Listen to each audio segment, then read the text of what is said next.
Good morning all of you.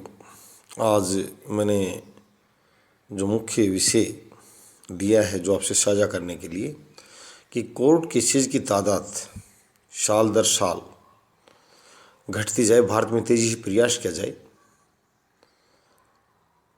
इतनी विकसित न्याय प्रणाली भी नहीं है, वहाँ कम से कम लोग अगर पहुँचें तो ज़्यादा अच्छा है। न इतनी न्यायाधीशों की उपलब्धता है और इतनी आधुनिक तकनीकी का प्रयोग भी नहीं किया जा रहा है जो जल्दी निपटान किया जा सके, तो लोग बहुत परेशान हैं। चलो, वहाँ की जो प्रणाली है उस पर तो हम ध्यान बाद में देंगे कि वो कैसे सुधरे, परंतु तो सबसे पहले हम यही करेंगे अपनी तरफ से कि वाद हों ही कम। वादों को हम स्वयं तर्कशील व्यक्ति जो आजकल वो, मैं उस बात की तरफ नहीं जा रहा जो तुम्हें फूल बोए तो कांटा बोए ना, नहीं जो तो एक कांटा बोए तो फूल बो, नहीं, ऐसी बात नहीं कर रहा हूँ मैं किसी के लिए कि कोई फूल उसके लिए फूल उगा और वो आपके लिए कांटा उगा रहा, ऐसा नहीं है।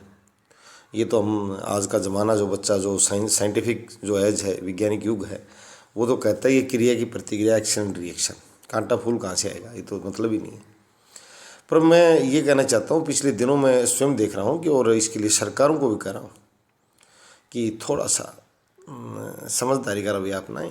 अभी देखा मैंने कि कोई सेना में महिलाओं को स्थायी कमीशन को लेकर सर्वोच्च न्यायालय ने, माननीय सर्वोच्च न्यायालय ने टिप्पणी की, मेल फॉर मेल्स, इस तरह की बातें।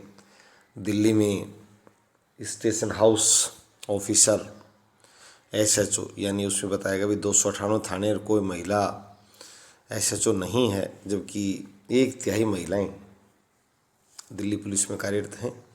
उसको लेकर भी वो न्यायालय में आई हैं।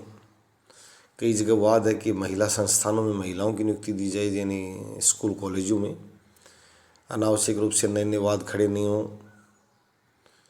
चारित्रिक विषय न बढ़ें, विवाद न बढ़ें। तो ये जो बातें हैं ये सरकार को सरलता से हल कर लेनी चाहिए, सही बात को मान लेना चाहिए। एक बार मुझे याद है दिल्ली हाई कोर्ट में ही एक महिला याची लेकर आई थी शिकायत की, भाई जो मेरा जो काउंसलिंग जेंट्स फिर भी अलाउड था, परंतु जहाँ पूरा मेडिकल करना था, फिजिकल, जो सेना भर्ती के लिए, एयरफोर्स के लिए, और वहाँ याचिका डाली कि not by male doctor but female doctor. ये क्लियर बात है, ये बहुत सरल सी बात है कि वास्तव फीमेल का फीमेल द्वारा होना चाहिए था और बहुत लंबे समय से मेल द्वारा करवाया जा रहा था। इस तरह की घटिया हरकतें किसी भी, चाहे वो सेना हो, पुलिस हो, या अन्य प्रशासनिक व्यवस्था हो, इकाई हो, ये माननीय न्यायालय को न कहना पड़े।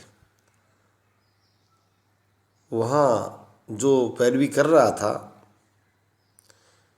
सेना का अधिकारी जो विधि विभाग से संबंधित था, उससे स्वयं न्यायाधीश महोदय ने पूछा कि अगर यहाँ आपकी बेटी हो तो आप क्या चाहते हो। वो बोला कि मैं तो सर फीमेल डॉक्टर चाहता हूँ, ये तो विभाग की गलती है, मैं क्या करूँ। तो उन्होंने कहा फिर भी आप पैरवी कर रहे हो। उसने कहा कि ये मेरे से कहलवाया जा रहा है, मैं कह नहीं रहा हूँ, बाई प्रेशर, कि हमारे पास अवेलेबिलिटी नहीं है, ये नहीं है, वो नहीं है। तो महिलाओं का सम्मान बढ़े।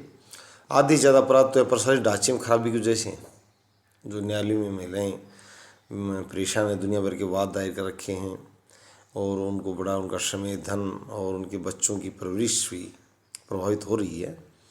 तो मैं विशेष रूप से यही कहूँगा कि सरकारें, जो निर्वाचित सरकारें, वो स्वयं अच्छी नीतियाँ बनाएं। जो AG, एडवोकेट जनरल या अटॉर्नी जनरल है, वो अच्छे मामलों को समझें।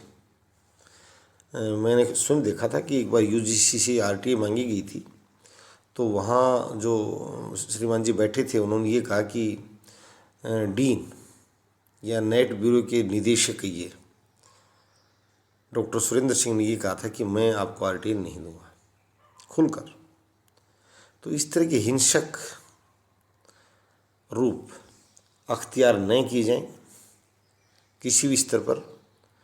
ज़्यादातर जगह ये भी सुनने में आ रहा है कि लोग कहते हैं कि सर हम तो वाद विवादों से बचने के लिए ही जैसे तैसे झुककर, और कुछ बातें जो हैं कानूनी रूप से अनुचित हैं या दंडनीय, इसलिए सीधा बताना नहीं चाहते, बोलना नहीं चाहते। हम तो अपना जैसे समय निकाल रहे हैं, ऑफिसों में कलरकों से और सड़क पर गुंडों से बचकर निकल जाते हैं। अब जैसे तैसे हाथ जोड़कर या अपनी भेंट स्वरूप देकर कि भैया मुझे नहीं टकराना है, मेरा काम निकल जाए, मैं अपने घर पहुंच जाऊं। तो ऐसी बात नहीं है। स्टेजों पर दहाड़ने से काम नहीं चलेगा। अच्छी बात को प्रमोट किया जाए, और प्रमोट सिर्फ भाषण से नहीं, ज़मीनी सतह पर, मैंने शुरू में कहा था गाल बजाने से अकेला काम नहीं चलेगा, ज़मीनी स्तर पर दिखाई देना चाहिए। आज भी लोग जाते हैं, बैंकों में जाते हैं, मुद्रा लोन नाम से और दुनिया भर की स्कीमें चल रही हैं। वो लोग कहते हैं सर वो कागज़ कारवाई मुझे उलझा कर हमें गिरा देते हैं और कुछ नहीं मिलता। कभी अभी मेट्रो रेल कॉरपोरेशन ने केस डाला, कितना पैसा मिलना है और माननीय न्यायालय को बताना पड़ा इतना दो। तो ये बातें घाटें मैं कह रहा हूँ। समाज शांति की स्वीकार्यता की तरफ, शांति का मतलब सिर्फ शांति से नहीं है कि वो गाली दे शांत बैठा रहे। मैं कहता हूँ समझदार समाज बने, समझदार प्रशासन बने, और विशेष रूप से सरकार के साथ जो वाद है उसमें एजी या एडवोकेट जनरल, या आगे मैं जो बात करूँ अटॉर्नी जनरल, जो स्वयं भी आगे हैं और सही बातें, वो न्यायाधीश नहीं, वो खुद कानून के अच्छे समझदार लोग माने जाते हैं, उन बातों को मान लें, स्वीकार्यता हो उनमें।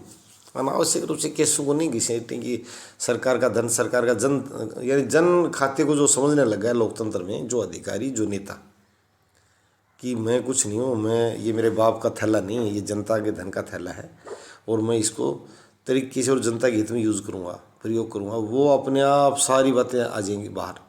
और जब तक अगर वो अकबर बादशाह बना रहा कि ये प्रसाद मेहंदी वाले को, इसका नाम रतन, ये मेहंदी लगाता है, ये वहाँ से ससुराल से आता है, ये नाचने वाला है, ये गाने वाला है और ये मज़े के चुटकुले सुनाने वाला है, अगर जब तक ये व्यवस्था की बात रहेगी, बादशाही स्वभाव जब तक रहेगा, राजतंत्र में यानी ऑटोक्रेसी में सुपर ऑटोक्रेसी, इस तरह का भाव देखने में आ रहा है बार बार। हम देखते हैं बहुत से लोगों का। मैं उनसे विशेष रूप से प्रार्थना करता हूँ भाइयों को सुबह से प्रातःकालीन सभा में कि समझदारी दिखाएं और अच्छी बातों को जल्दी स्वीकार करें आम जीवन में भी। मैं भारतीय समाज से बहुत पुरजोर प्रार्थना करता हूँ कि युद्धों से बचें। एक बार मुझे याद है, मैंने महेंद्रगढ़ कोर्ट में खुद न्यायाधीश महोदया को कहा था कि आप प्रतिवादी को बुलाने और किसी भी वाद को चलाने की और संचालित करने की जरूरत नहीं है। आप बेधड़क होकर, अगर मैं दोषी हूँ वो दोषी है, दोनों के बीच बीच जोत मारे मुर्गा बनाकर। परंतु न्यायाधीश महोदय ने बचना उचित समझा। उसे पता था कि निर्दोष अवस्था में खड़ा है और दोषी को बगैर लंबा वाद चलाए वाद का सामना किए, और ये चाहता है कि उसकी यहीं इसकी जूता परेड हो जाए। परंतु न्यायाधीश महोदय ने बचना ही उचित समझा कि नहीं, वाद को चलने दो। बिना मतलब में उसको घोषणा बना दिया गया कि विधिक सेवा लो फ्री में, सरकार जनता का धन खर्च होता है, महिलाओं को मुफ्त में जो वकील दिए जाते हैं और दिए जाते हैं। तो मैं वो बात कर रहा हूँ कि अनावश्यक रूप से फैशन ना पाने सरकारें भी कि मैं नहीं मानता, अधिकारी जो कहते हैं हम क्या करें, नेता बताएंगे, नेता कहते हैं हम क्या बताएं, अधिकारी बताएंगे। ये नहीं है। जिस भी राज्य का मुख्यमंत्री, प्रधानमंत्री जवाबदेही, मैं जवाबदेही शासन की तरफ बात कर रहा हूँ। और न्यायाधीशों से भी अनुरोध करता हूँ कि वो बेकार में 50-50 पेशियों न बदलें। राजा मानसिंह की मृत्यु का जो मामला भी 30 साल बाद में एक अदालत ने सुनाया, मथुरा की ने, तो ये बड़ी चौंकाने वाली बातें हैं कि उसमें से कई अभियुक्त जो थे उनको सज़ा सुनाई और उम्र चुके हैं।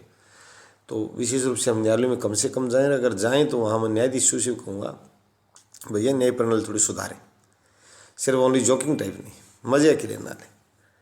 यहाँ तक कि बार बार आप देख रहे हो, मैं वो बात नहीं कहना चाहता, कोई नाराज़ी मानेगा कि ऐसा क्यों कहा गया, हमें ये कहा गया वो कहा गया। तो समझदार भारतीय बने और अधिकारी और जो जनप्रतिनिधि, ये रेवड़ी वाला, जलेबी वाला, जो इस तरह रेडी वाला, ये जो अपने नए नए नाम जो निकालते हैं, तांगे वाला, तो जो इन लोगों की तादाद घटे। इनकी मैं इसलिए कह रहा हूँ, ये सिर्फ जोकर टाइप, जोकर मज़े लेने वाले जो लोग हैं, और सभी अधिकारी यानी शासक और प्रशासक समाज के हित में और थोड़ा सा अपना भाव दिखाएं। धन्यवाद।